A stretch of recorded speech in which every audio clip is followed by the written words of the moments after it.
Hi moms and dads, a very warm welcome to another episode of Today's Parent, where we endeavor to connect you with experts and also share with you stories that are going to inspire you. I'm your host, Christine Casina. Have you ever heard of sickle cell? I know a lot of you have heard of sickle cell and know a family member or a friend who's afflicted. In today's episode, we are going to talk about matters sickle cell, and we have Eunice Owino, a lady passionate about matters sickle cell. She wants to share her story with you and pointers if you're watching and you're affected, and how you can help a family member as well. Eunice, what a pleasure to have you on today's show. Thank you for having me. Sickle cell. Just tell us from the beginning, what is sickle cell? Sickle cell is a blood disorder where you inherit the gene from your parents. Actually, sickle cell came about because of malaria. And when you find out yourself you don't get malaria as often as any other person, then you need to go and take a genotype test, which we call it genetic testing, which is done in major hospitals. Okay. Where now you'll find out if your genotype is AS or AA. If you're an AS, then you get married to an AS, then that means you'll get a child with sickle cell. It's the maths of probability. Wow. Yeah. So let me get it correct. From my little research, number one, sickle cell is an inherited disease. Yes. It's not something that you acquire. No. You have possibly the genetic coding for it. Yes. And then you've mentioned something about malaria, which I've never heard before, because if I don't get malaria often, and for most of us, we hardly go to hospital unless we are unwell. Yeah. So you are saying if you are the kind of person who hardly gets malaria, Yes. you need to ask yourself why, and possibly go to hospital and tell them, You need a genotype test. wow. Yeah. So that you can protect the future. Because I think that is one of the ways we can cut sickle cell from spreading all over. Yeah. Okay. And when we say sickle cell, what does it mean when the cell is sickle? When the cell is sickle, it simply means it becomes like half moon, it's crescent, or half donut, meaning that it can't carry enough oxygen to pass through your blood capillaries and veins. So they end up clogging at your joints, every single joint. Wow, so when they clog during that time is what we call a painful episode of crisis, where there's this pain that is as much painful than labor. If you're a woman, you understand. If you're a man, it's hard to understand. Like when they have flu. Yes. And they think they're dying. Yes. They're not. So it's a pain that you feel everywhere, because that time blood is not flowing in your body, oxygen is not flowing in your body, and that is the time you need to be rushed to hospital and be treated as an emergency case. Okay. Yes. Let's go back to your story. When did you discover that you have sickle cell? I thank God for my parents. I was tested for sickle cell at the age of 8 months. So since 8 months to today, I live with sickle cell. And I always say sickle cell has its pros and cons. So I always look to the positive instead of looking to the negative. So my life has been different from all my siblings. Okay. And I thank God for my parents. They never treated me as a special child. I was just a child who, when I'm sick, I'm sick. They take care of me. When I'm normal, I play like with every other child. Right. But my playing had to be monitored. Is it? After a while, I'm being told you need to rest, you need to drink water, you need to put on your pullover. Now it's not time for you to play, you need to rest. Because when I was a kid, you know, when you're a kid, you don't understand. No. They're like, I have to drink water this particular hour. I need to wear a sweater this particular hour. Then I need to rest. I can't play anymore. So for me, it wasn't making sense. Okay. So I felt like my childhood was a bit robbed out of me from a while, because half of my life I spent in K&H because of being admitted every now and then. Then when I reached in my teenage years at around 13 is when now I came to understand that I have sickle cell, and this is how I need to take care of myself. Right. And I thank God I had a very good pediatrician who never gave me a death sentence. Actually, when I started doing advocacy is when now I hear people saying that they were given death sentences. But you're not going to live for long. For long. The oldest person living in sickle cell is from Nigeria. She turned 94. Isn't that wonderful? 1st of November. The oldest in Kenya is 60 years. And we're seeing that with God, everything is possible. Yeah. And I thank God, because from 2013 is when now there's more research towards finding a cure in sickle cell. Okay. So soon we'll eradicate sickle cell. Okay, let's talk about, you just talked about, you being around 8 months old. How was life in school? Primary school, high school, past 13 years? Life in primary school was very different from life in high school, because life in primary school, I was very tiny. I looked malnourished because of the swelling of the spleen, which is one of the symptoms of sickle cell. It makes your stomach look like you're very pregnant, because that time the spleen has swollen because there's no enough oxygen and blood supply. So your body organs are not developing as your age mates. And that's why I look younger than my age mates. Majority of my age mates look very older than I am, being one of them. I hear you. Yeah, so you find like sometimes because of getting sick a lot, you don't have friends. You don't even make friends, because every time you make a friend, you have to explain to them, I have this condition. And because people never used to understand it, me growing up in the 80s, it was a bit hard for somebody to understand that sickle cell, you can't just touch me. It's not contagious. Yes, you can just touch me and get sickle cell. No, it's something you inherit from your parents. Right. And with that, my mom is my #1 advocate. I remember in primary school, she used to go to each and every class, locate every child who has sickle cell, and tell the teachers, treat them A, B, C, D. Because a child with sickle cell should never go under any stress, because those are the triggers that causes crisis, like stress, dehydration. Because stress, even when you're being told you're going to have an exam now, it's stressful. It's stressful. It's very hard to avoid stress. Yes. In fact, we need to talk about right now. You've talked about what it is, what sickle cell is. How about we talk about the symptoms of sickle cell? The symptoms, how they produce themselves, especially when you have a young infant between the age of 0 to 6 months, you'll notice that they always have swollen hands and feet. So at the joints. At the joints. And then the baby is just crying. And then they look jaundiced. That time when you see a child is like that in distress, rush them to hospital, ask the doctor to help you do the test. Yeah. Because once you do that, then you'll know, does your child have sickle cell? Okay. Do they don't have? So why are they having those pains? So painful joints. Painful joints, and then they're swollen. Right. Yeah. You mentioned something about dehydration.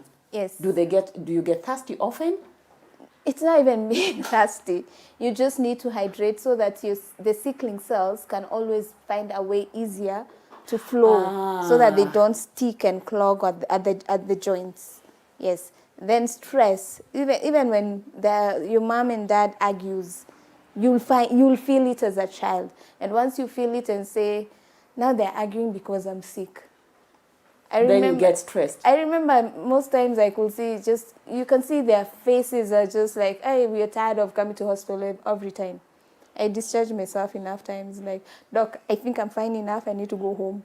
That time you're not well. But because you're feeling them, you're feeling like they have to leave work, they have to come here. Then the employees don't understand. Yeah. Why do you always have only one who have to leave work to go and see your child? That time you have like other children, but when you have the sick one, you have to take care of that sick child. Absolutely. Yeah. Eunice, let me ask you a question. Yes. What complications come about when it comes to sickle cell that you can think of? For women, there used to be this myth of women can't get children, which is a lie. But for men, there's a priapism, which it comes at any age. Priapism is a condition? It's a condition where the men are erect. That means the sickling cells have gone to the penis, right, and it needs to be removed from the hospital. So as a parent, when you see your young child, age 3 or 4, don't be this child, kisema hii ni tabia mbaya. It's a condition. They need to be rushed to hospital so that it can be removed, so that they can be normal. It's a painful episode, and that is the time they use the strongest painkiller so that they can go back to normal. So does this mean this is the kind of erection that doesn't go away? It doesn't go away until it is removed from the hospital, because all the sickling cells have gone and clogged there. Wow. Yeah, that it's must very be painful. Then we have acute chest syndrome, where now your chest is just clogged, you can't breathe, there's no oxygen. Then we have something we call leg ulcer, where now there is no blood supply on the legs, so it looks like a wound, and then it oozes sometimes it's normal, sometimes you can't even walk. Then we have something we call AVN, which is AVN, which is a vascular necrosis, where now because of not having enough oxygen in your body, your hip, joint, shoulder, or knee, because of that, the bones start eating themselves, which can also lead to arthritis. So personally, I've done an operation on AVN on my left hip because I couldn't walk for a very long time. It used to come, you get up in the morning, you fall down, you can't wake up. I'm sorry. And it had to go, either way. It had to go. So you're put on crutches for a while, then you're back to normal. Okay. Yeah. So different people are affected differently by sickle cell. Yes. All of us might have sickle cell. All of us will have the same pain, but the kind of sickle cell you have will differ from the kind of sickle cell I have. Okay. Because my friend, she thrives where when it's cold, she will never get sick. But me, when it's cold, I get crisis immediately. So I have to put myself extra warm. I have to drink extra warm water. I always have to dress extra warm. But that time is when she's wearing her spaghetti tops and all shorts, and I'm like, she's in heaven. She's in heaven. So it differs from different types, but because also we have like 5 different types of sickle cell. Right. But majority in Africa, we have sickle cell type A. No, we have type SS in Africa, which is the sickling cells, which is the kind of genotype I have. Okay. Then there's a SC, which is the mild one, which my small bro has. You know my small bro. So he's a bit milder. He doesn't get more sickle cell crisis than I do. Yeah. So they're like normal, but they still have pain. Yeah. All right, let's take a short break and then we'll continue our conversation when we come back. Thank you. In our conversation today, we have Eunice Owino, who's passionate about matters sickle cell. She's living with sickle cell and she's also doing advocacy. We are going to take a short break and then when we come back, we'll continue with our conversation. Don't go anywhere.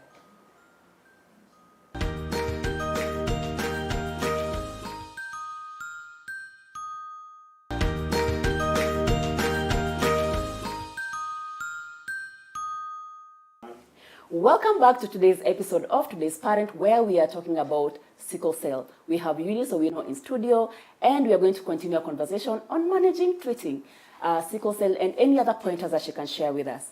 Eunice, when it comes to sickle cell, you've mentioned something to do with intense pain. Yes.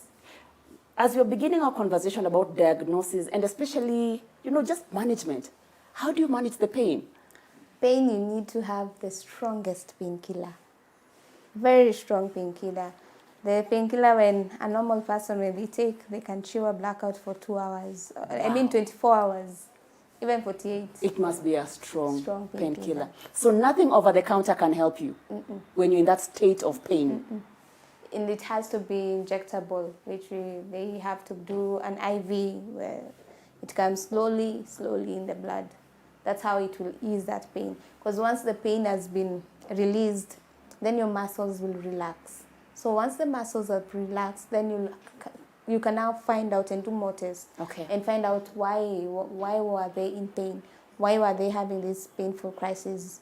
What caused the crisis? But the first thing is to manage the pain. Manage the pain. Going back to our conversation of diagnosis, you mentioned for the smaller children, jaundice, I don't know, even for adults, is it something that when it develops later, when you have too much joint pain, how do you differentiate that from, things like arthritis? It's not even arthritis. Majority of people are treated malaria. They always think you have malaria. I have a friend who got diagnosed at the age of 23. Reason being, all her life, she was being treated for malaria. Malaria sana. Instead of having sickle cell. And as a sickle cell patient, you should not get malaria because when you get malaria, it's like a death sentence. Why? Because malaria, if you have ever gotten malaria, you know how malaria can kill even your body. So you can imagine battling malaria and battling sickle cell. It will overwhelm. It's too much on the body. Yes. It's too much on the body. It's too much on the body. So That's why I always tell people, also you as a person, as an individual, you need to know what works for you. That's why I'm doing advocacy, to train even the young one. Fine, I've been told to take medication. Because personally, I was growing up, I remember sometimes I never used to take my drugs. Sometimes I became so immune to drugs, like right now if you give me something like Brufen, I can't take it. It will not work. You need something stronger. I need something stronger. So that's why I'm saying over the years, because, yeah, they didn't know better. But I was always put on Pauldrin, folic acid, paracetamol, which used to be Brufen then. So actually, Pauldrin is something you need to take when you're living in malaria-prone areas like Kisumu. Yeah. Or you're in Western Kenya, that yes, side. where Coastal there's area? Yeah, where there's a lot of malaria. Then that is the time you need to be always on Pauldrin. Like when I need to travel down to Kisumu or Nyanza or Coast, I need to do Pauldrin 2 weeks before I travel. Right. So it's an anti-malaria kind of drug that fights. Okay. So you need to know your drugs. You need to have, I always call it, it's not being proud, but have a personal doctor who you work with. Who knows your journey. Who knows your journey, who understands and knows which drug works better for you. Always make sure you do clinical checkups. Every 3 months, go at least once. So that the doctor tells you you're good, your HB is going up or it's going down, or your infections, this is how it is. HB is hemoglobin. It's hemoglobin. So you need to always check your hemoglobin. Are you gaining more hemoglobin or you're losing blood? Okay. Because sometimes you end up losing blood without realizing. Then when all of a sudden you start feeling fatigue, you start feeling headache, and then when they check your hemoglobin, they find you're at 2. That is very risky. Okay. That time you're a case of emergency that you need to be transfused immediately. You need to be rushed into even ICU, HDU, whatever. Let me ask you something. As we are talking about managing, the pain and management options, treatment, is there any case of anybody who's ever been cured of sickle cell around the world? In the world, they say they have, but personally, I've not seen. Because in my years of advocacy, I've met parents who have even gone to India, done bone marrow for their kids. Unfortunately, when the kids come back, they say the immune system starts behaving like an infant. So they're trying now to learn how to manage themselves, how even to eat, how even to check the diet and all that. But unfortunately, they don't live long to testify after the transplant. Majority have passed on. So from 2013, the way I said, is when now the research has really kicked off. Now we have gene therapy, we have stem cell therapy, we have bone marrow transplant. It's still very expensive to do them, but we are yet to find a cure. Okay. So for now, the cure we can do is just stop marriages. People know your status. Just know your sickle cell status. That way, when you find, if we can't even stop marriage, then we can say we can stop you from getting children. That would be very strange that you then meet somebody and you go on a date and then you ask them, okay, and your name is? My name is Peter. Do you have a history of sickle cell in your family, or do you have genotype AS? Are you genotype? And of course he will go, what? Yeah. But in Nigeria, that is what they do. Honestly, because for them, doing the genotype test is free. It's like doing a HIV test. In Kenya, the only church that tried to do a genetic counseling is SDA. But that is counseling. It's not really forcing on you. But when you know your genotype, then you'll place an informed decision when you're getting married. Fine, I have sickle cell. Fine, I want to get married to a person Let's see how we can manage it. Who also has sickle cell, or maybe a person who is a carrier. So then that means I'll make information that I'll decide now I'll not have kids. We'll adapt. Okay. That also works. Or you'll say, we'll have kids, let them have sickle cell, we'll manage from there. All right. Yeah, but why will you want to go through the same hassle and bustle that you went as a person? Information is power. Yes. Let's talk about, before we run out of time, your advocacy, the work you do when it comes to advocacy. Tell us about that. Advocacy for me is to tell people that sickle cell is not a death sentence. Over the years, over the world, people who have sickle cell are doing amazing things. And you'll see the photos, they'll show you. There are people who are in different professions. We have doctors, we have our own Dr. Maria Jambo, who was Miss USA Africa. And she runs her own organization. She has sickle cell. She doesn't care. She went, became the beauty pageant. We have people like Ruth who are into business. Right now she's not in Kenya. She got married. She lives in the Norway with her husband. But she's enjoying life. So it's not a death sentence? It's not. We have people who are into IT. We have people who are doing advocacy like myself. We have other people who are doing the basketballer from the States. He's playing basketball. Something that we were told, you can't do this because you can't exercise, you can't participate in which sports. Is a lie. Actually, I came to realize that other people, when they do extreme sports, is when they don't get crises. Others, when you do extreme sports, like me, when I enter into a swimming pool, that's calling for crisis. So me and cold water, we don't agree. Okay. Yeah. All right. So people are doing amazing things out here. But if your parents decided that they'll keep you in that corner and because the doctor said you will die, it's a lie. Speaking of parents, who are then caregivers, most of them. Yes. What tip can you share with a parent who's watching right now on how to cope with a child, just as a family to cope with the condition? As a family, the first thing you need to give that child is love. Show them you care. Don't mistreat them because you don't know where God wants them to be tomorrow.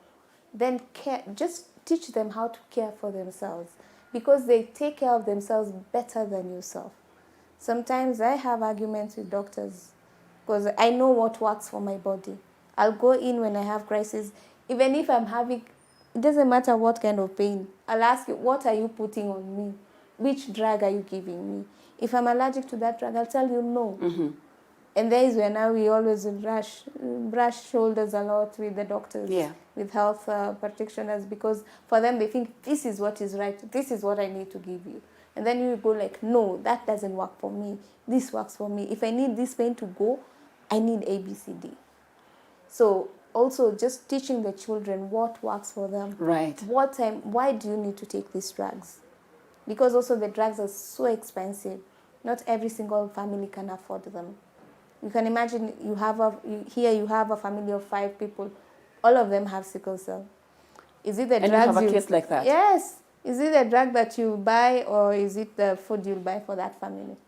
That must be tough. Yes. That must so be that's very why tough. we're appealing for people to come in, support us. Because this year I'm doing a project of, I'm doing water bottles for the kids. Because ushago uko ndani.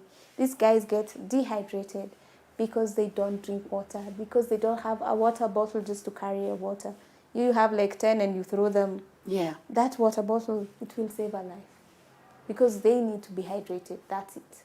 Start with hydration as we continue with diet, as we continue with other things. What has that got to do with it, by the way? Diet will help because when you eat foods that help you regenerate a lot of blood, then you will also avoid being transfused in hospital. Is spinach one of them? Yes. So it's a true thing? It is. Spinach, pumpkin leaves. Were you looking for the word in your mother tongue? Pumpkin leaves? Mm-hmm. Pumpkin leaves. Beans. And, beans help? Yeah. Okay. Liver. Then lemon water. Yeah. Okay. Lemon water. Because when you take that lemon water, it thinnens the blood. Mm-hmm. So it makes the blood just flow. So you get very little sickling cells in your body. Yeah. What's the average cost of treatment, Eunice? The average cost. Say somebody has an attack. Average cost. I thank God for other people who their advocacy is towards opening clinics. So right now we have like 2 clinics for sickle cell, which are every Tuesday, which you charge 300 bob. Where? In Greenhouse Oasis. Then Baraka. Yeah. Okay. Then Baraka is in Madari, where you'll be charged only 300 bob, and you'll see a doctor. You'll do a urinalysis test, a blood test. Then also you'll do consultation with the doctor every Tuesday. Then drug you buy. If you're put on hydroxyurea, that means you have to take 3 or 2, depending with what your doctor will give you, per day. And this is something you'll take for your lifetime.